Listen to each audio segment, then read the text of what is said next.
Salut les confinés, c'est Merege et aujourd'hui, on vient parler d'une nouveauté incroyable, on vient parler même d'un blockbuster quasiment, puisque c'est une production Paramount à 50 millions de dollars, pas mal, et voilà un film produit par les producteurs de James Bond, enfin en l'occurrence par une productrice, Barbara Broccoli, qui a repris la boîte Broccoli depuis des années, et qui maintenant gère tout le business. Et il y avait des rumeurs qui circulaient à un moment comme quoi il voulait transformer James Bond et en faire une femme. Voilà, alors il y a eu une levée de boucliers, tout le monde a dit c'est impossible, vous ne pouvez pas faire ça. Et donc peut-être que ce film est une réaction un peu à son désir peut-être d'imposer un personnage féminin, voilà, une espionne au féminin, une sorte de James Bond au féminin. Voilà, on va dire que ça ressemble un peu à Nikita dans l'idée. Voilà, une nana qui se teint les cheveux, qui apprend à manier des flingues. Voilà, on est dans ce genre de film. Et est-ce que c'est réussi? Eh bien, nous allons voir ça tout de suite. Alors, le titre du film, c'est The Rhythm Section. En français, le rythme de la vengeance. Alors, avec un titre pareil, ils ont pas intérêt à se planter au niveau du rythme, justement. Mais bon, on va voir ça tout de suite, comme je vous le disais. Alors le film est réalisé par Reed Morano, qui n'a pas fait grand-chose de ses du doigt, hormis réaliser quelques épisodes de l'excellente série que je vous recommande d'ailleurs, La Servante écarlate. Très très bonne série, féministe mais bien faite et haletante. La saison 1, c'est carrément irréprochable. Après, comme d'habitude avec la saison 2 et la saison 3, ils ont voulu étirer un peu le truc en longueur.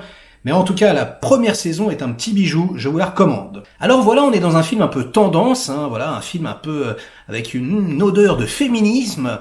Alors autant vous dire qu'un film d'action et d'espionnage produit par les producteurs de James Bond, moi, ça me parle, j'ai instantanément envie d'aller le voir. Surtout que dans le rôle principal, on a une actrice assez charismatique, assez douée, très belle, Blake Lively, qu'on a tous découvert, allez, vous pouvez l'avouer, je sais que vous avez regardé quelques épisodes, de Gossip Girl, série complètement débile, avec une conclusion, je n'ai pas regardé en entier, mais qu'on m'a raconté et qui a jeté par la fenêtre tellement c'est complètement stupide.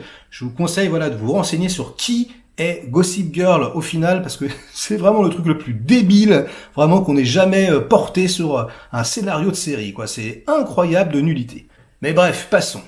Alors on retrouve également au casting Jude Law, qu'on a vu dans un nombre incalculable de films, mais je vous rappelle quand même, moi la première fois que je l'ai vu, la toute première fois, c'était son rôle d'handicapé des jambes dans Bienvenue à Gattaca. Alors si vous ne connaissez pas Bienvenue à Gattaca, les petits jeunes, c'est un des meilleurs films de science-fiction jamais réalisés, un chef-d'œuvre absolu à mettre à côté de Blade Runner, vraiment c'est exceptionnel.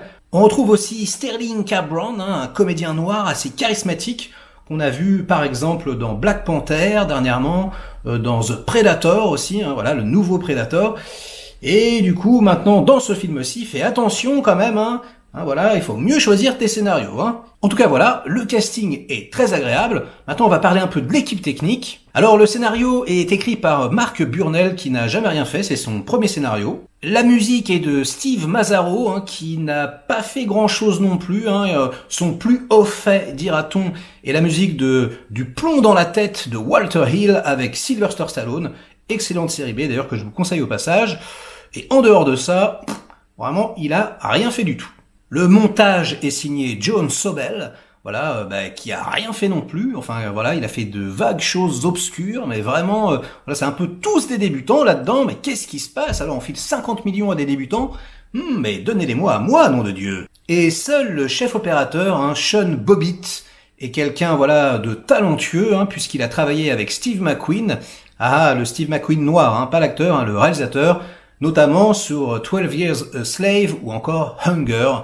Hunger qui est un film complètement barjot et que je vous conseille également de voir instantanément. Alors qu'est-ce que ça raconte l'histoire du rythme de la vengeance? Eh bien, ça raconte l'histoire de Stephanie Patrick, qui même dans son nom de famille a une consonance masculine. Ça raconte l'histoire de cette femme qui a perdu toute sa famille dans un crash d'avion. Il y a eu un crash d'avion, elle a perdu tout le monde et donc elle est désemparée. Elle erre dans les rues de Londres comme une âme en peine. Elle va même jusqu'à se prostituer, à se droguer. C'est devenu une loque humaine, j'ai envie de dire. Et un jour, eh bien, elle tombe sur un mystérieux personnage, voilà, qui s'approche d'elle, voilà, qui connaît son prénom, qui connaît son histoire, et en gros, il lui dit, écoute, tu sais, l'avion qui a explosé avec toute ta famille dedans, eh bien, ce n'était pas du tout un hasard. C'était un vicieux et ignoble acte terroriste perpétué par d'immondes terroristes arabes égorgeurs de moutons. Ah là là, vous me connaissez, hein, encore une fois, le cliché de l'arabe terroriste, mais vous pouvez pas trouver autre chose, non, d'une brique en bois, c'est quand même insupportable.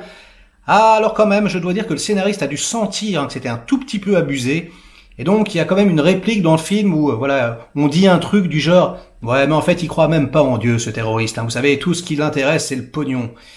Ouais, ok, ben ça pouvait être intéressant, hein, un peu comme le Domino hein, de Brian De Palma, où le terroriste, en fait, ben, c'est un malade qui veut faire un film en plan séquence. Bon, ça pouvait être intéressant, mais là, on s'en fout un peu, et puis au final, ben, c'est toujours les mêmes clichés, avec les mêmes Allahu Akbar. Franchement, c'est insupportable.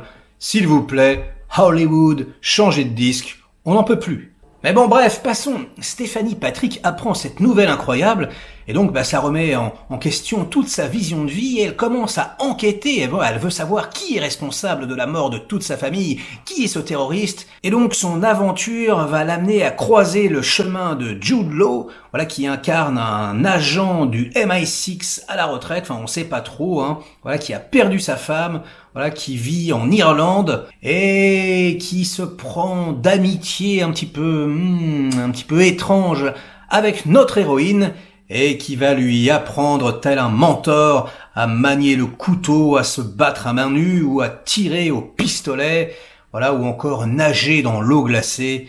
Bref, il va faire un petit peu ce que faisait Tchéky Karyo dans Nikita à notre Anne Parillo nationale, et il va essayer de la transformer en véritable machine de guerre. Alors vous me direz, c'est simple hein, comme pitch, mais bon, pourquoi pas, hein. Moi, je n'ai rien contre un pitch très simple, à partir du moment où c'est très bien exécuté, voilà, que le rythme est intéressant, que la photo est agréable, voilà, et que les acteurs sont bons. Ah, sauf que là, ben, c'est vraiment pas le cas, hein. Alors déjà, je trouve qu'on est dans un rythme très lent, très mou, voilà, ça s'étire en longueur pour rien, et très franchement, hein, le film dure 1h45, je crois, eh bien, voilà, la première heure du film, toute la première heure, hein, oh là là, c'est d'un laborieux, mais d'un laborieux. Alors les petites séances d'entraînement à la Rocky sont toutes cheap, toutes molles, genre il lui apprend voilà, à manier le couteau en lui disant « T'inquiète, tu prends le couteau et tu plantes ». Et je vous jure que littéralement c'est ça qu'il lui dit, hein. Il y a pas de technique particulière à apprendre, c'est bah tu plantes et tu te démerdes quoi. Voilà, science infuse. Donc déjà j'étais un petit peu égaré sur la technique d'apprentissage, mais bon pourquoi pas, hein, je ne suis pas du MI6. Et surtout, on a réellement envie de s'endormir, hein, tant les blancs entre les répliques semblent durer des heures et des heures. Bon alors après, la photo n'est pas dégueulasse, hein, c'est vraiment le point positif du film, c'est plutôt bien photographié, c'est assez joli, les comédiens sont bien mis en valeur, surtout notre héroïne principale, mais, et ce n'est pas souvent que je dis ça, hein, parce que je suis quand même très bon public, hein, d'une façon générale, mais là, la pauvre Blake, franchement, je l'ai trouvée mais très mauvaise. Ça m'arrive rarement de dire ça, mais j'ai trouvé qu'elle n'était pas du tout crédible. Déjà, on n'y croit pas, on sent qu'elle est maquillée, on sent que c'est faux, on sent que c'est des perruques, on sent que c'est des couleurs.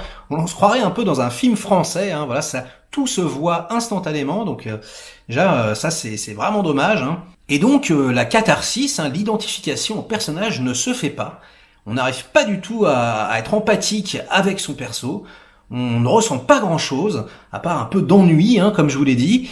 Et donc, au bout d'un moment, on en arrive à se demander... nom d'une brique, mais quand est-ce que ce film va se terminer, ou alors quand est-ce qu'il va se passer enfin quelque chose? Alors je vais être honnête avec vous, hein, même si le film, hein, comme je vous le disais, est très lent et très médiocre sur la première heure, bon, il faut reconnaître que dans la dernière demi-heure, ça se réveille un tout petit peu, il y a un petit peu d'action, c'est pas désagréable, voilà, il y a notamment des gunfights avec des zones de flou qui sont intéressants, voilà, une scène d'infiltration, il y a un peu de suspense, un peu de surprise. Et surtout, alors là, vraiment, ça, c'est canon pour tous les amateurs de poursuite en bagnole. Il y a une superbe poursuite en voiture, voilà, au Maroc, qui est entièrement à l'intérieur de la voiture, avec elle qui conduit, avec voilà des gens qui la poursuivent, qui la gunnent, on voit d'autres voitures lui rentrer dedans, tout ça en un seul plan à chaque fois. Blam, voilà, d'autres voitures tombent dans des ravins, etc. Ça revient sur elle, ça fait des panneaux comme ça, c'est hyper dynamique et c'est vraiment waouh, hyper bien fait. On se dit ah ça y est, on a de l'action, c'est hyper bien, mais ça dure 5 minutes. Voilà, la poursuite dure 5 minutes. Et après, eh bien voilà, le soufflet retombe, comme le début du film, et on se dit ah nom de Dieu, tout ça pour ça. Voilà, 5 minutes d'action spectaculaire et bon quoi, un quart d'heure d'action potable sur un film d'1h40. Non, décidément, ce n'est pas possible. Donc voilà, ça fait ça fait lent, rapide, lent, fin. Voilà. Donc un film avec un titre pareil. J'ai envie de dire, ils prennent un peu le bâton pour se faire battre, parce que niveau rythme, justement, c'est two thumbs down. Je sais pas si ça se dit, mais en tout cas, j'ai envie de le dire. En plus, pour être tout à fait honnête, la scène donc d'action intéressante à l'intérieur de la voiture, on en a déjà vu pas mal ces derniers temps. Là, j'en ai vu plein. Et là, il me revient Sicario 2, qui n'est pas mal du tout d'ailleurs, Sicario 2, beaucoup moins bien que le premier, mais quand même, il se regarde avec plaisir. Et donc il y a une scène où il se retrouve la voiture à l'envers, et pareil, c'est que du point de vue du gars qui est dans la bagnole. Et dans des séries, dans d'autres films, j'ai déjà vu ça. Ça va être une petite technique d'effets spéciaux qui permet de le faire, et donc tout le monde le réutilise en ce moment. Voilà, donc même ça, finalement, c'est pas non plus la folle originalité. Donc au final, on se retrouve un peu avec Nikita sous Tranxène.